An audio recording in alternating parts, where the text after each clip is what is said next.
What I loved about this project is the style of it is so fun. You know, when I first started to read it, I thought, oh, this is this sort of tragic, quite dark film. And then comedy started to creep in, and I didn't quite know whether I was supposed to laugh or not. And then it became apparent, you know, that actually, yeah, it is supposed to be very funny, but it treads that very fine line. But it never forgets the grief element in this film and the heart of it that Liam's character goes through, which I think often films do. They, as soon as they start to go into comedy, they forget the heart of the film, which once you lose that, you lose everything. And I think that through Liam and Laura's performances sort of drives it through the movie. So it was that fun balance, but mainly my character drew me to this role because it's such a fun, bizarre, twisted, complicated guy. And it was something I could really get my teeth into and explore and experiment in all the scenes.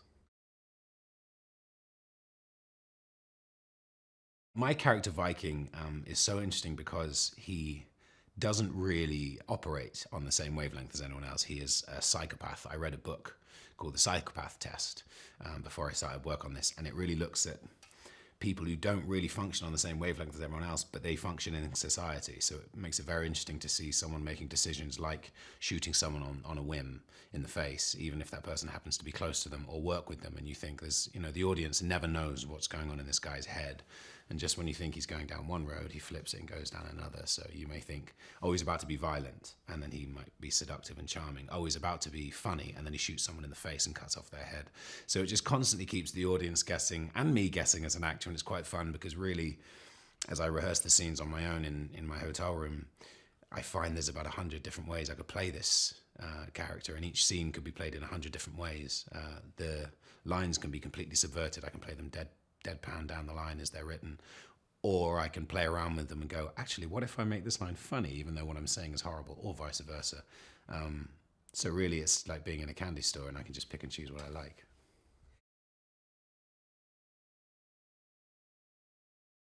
Viking's job in this movie, if he has one, I run a club, but really that's just a front and a bit of a vanity thing for him. He likes the idea of being a club owner, but really his main job is a drug dealer. He supplies cocaine for the village and the town of Kehoe, and he's got a lot of people who work for him and do that. So. But he inherited that from his father. So really, he hasn't built up an empire. He's one of these spoilt brats who's inherited something but wears it, you know, like a crown. And, you know, he loves that he is seen as this powerful guy, but he hasn't done himself anything to deserve that status. There's this tension between Tom Jackson's character, White Bull, and mine, sort of rival gangs. They're very tense, and really you're looking for anything to disrupt that and set off this huge chain of dramatic events, which all really comes out of something that isn't actually true. You know, it's a mistake. And you just watch this disintegrate. You watch this psychopath who should never have been in his position get taken down. You watch Liam going through the process of losing a son, and then his wife leaving him, and the lengths to which he's willing to go to satisfy that pain in him. You see him really, he's doing everything he's doing because he's hurting, and he thinks that the only way to do it is revenge. And that really runs throughout the whole film, revenge, because he wants revenge for his son dying. As soon as he starts killing my men, I want revenge on that. Then I accidentally exercise that revenge on someone else accidentally. They then want revenge on me. So really it's this huge, big mess of a web that comes to a huge climax at the end, and leaves everyone pretty screwed.